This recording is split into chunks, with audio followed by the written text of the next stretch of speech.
দক্ষিণ ত্রিপুরা জেলার রেশমুখ ব্লকের অন্তর্গত হরিপুর গ্রাম পঞ্চায়েতে শনিবার বর্ষাকালীন মাসকলাই ও মুগ ডাল চাষের আধুনিক ও বিজ্ঞানসম্মত পদ্ধতি নিয়ে একদিনের এক কৃষক প্রশিক্ষণ কর্মশালা সাফল্যের সঙ্গে অনুষ্ঠিত হয়েছে। ভারতীয় ডাল গবেষণা কেন্দ্রের সহযোগিতায় এবং ত্রিপুরা কৃষি মহাবিদ্যালয়ের উদ্যোগে আয়োজিত এই কর্মসূচিতে এলাকার বিপুল সংখ্যক কৃষক পরম উৎসাহের সঙ্গে অংশগ্রহণ করেন। প্রশিক্ষণ শিবিরে ত্রিপুরা কৃষি মহাবিদ্যালয়ের শস্য বিজ্ঞান বিভাগের অধ্যাপক অভিজিৎ শাহ উপস্থিত থেকে ডাল চাষের নানা প্রযুক্তিগত দিক তুলে ধরেন। তিনি বিশেষত আধুনিক প্রযুক্তি ব্যবহার, উন্নত মানের বীজ নির্বাচন, সুষম সার প্রয়োগ, কার্যকর রোগ পোকা দমন, আগাছা নিয়ন্ত্রণ এবং সর্বোপরি অধিক ফলন নিশ্চিত করার বিজ্ঞানসম্মত উপায়গুলি নিয়ে বিশদ আলোচনা করেন।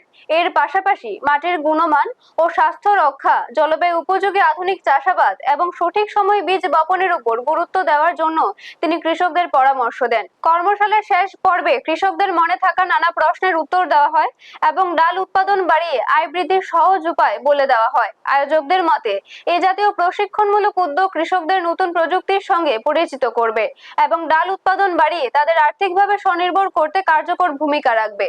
ব্যুরো রিপোর্ট, নিউজ তৎকাল 24।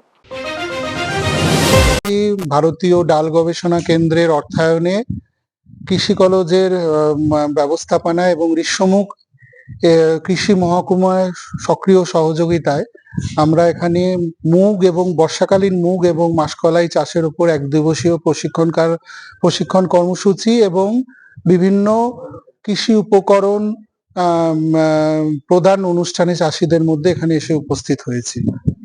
এবং আজকে আমাদের মূল হচ্ছে যে বর্ষাকালীন যে মুগ এবং কলাই চাষ, যেটা এখন ত্রিপুরাতে শ্রাবণ ভাদ্র মাসে হয়, সেই ব্যাপারে চাষিদের উন্নততম কৃষি প্রযুক্তি তাদের মধ্যে পৌঁছে যাওয়া, বিজ্ঞানসম্মত চাষের পদ্ধতি যেমন সারিবদ্ধভাবে চাষ, রাইজোবিয়াম দিয়ে বীজ শোধন এবং ট্রাইকোডার্মা এবং অনুখাদ্যের ব্যবহার এবং অন্যান্য যে উন্নততর চাষ পদ্ধতি, সেই সম্বন্ধে চাষিদের এক দিবসীয় সম্যক জ্ঞান প্রদান করা হলো।